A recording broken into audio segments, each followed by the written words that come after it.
drugs, you've spoken to the education. Can you speak to what then else changed your perception of President Bola Ahmed Tinubu and why you, if you feel differently about him?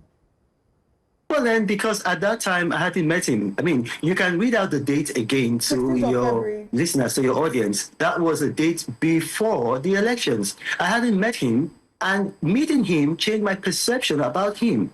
You got to recall that was an electioneering period. That was a campaign season. And during campaign season, you use everything that you have against your opponent.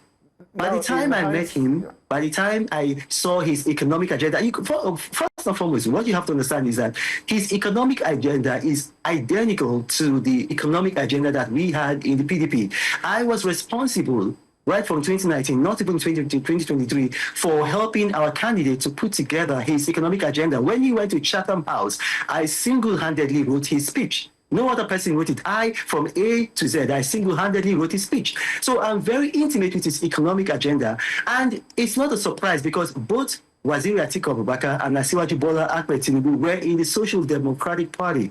So if you look at our economic agenda, the things that we promised to do, this president is doing them. We promised that we're going to remove false subsidies. The president is doing them. We promised that we're going to float the naira. The president is doing that. We promised that we're going to devolve power from the federal to the state and local government. This president is doing that. So basically, if he's doing the things that we said we're going to do, why should I be against him?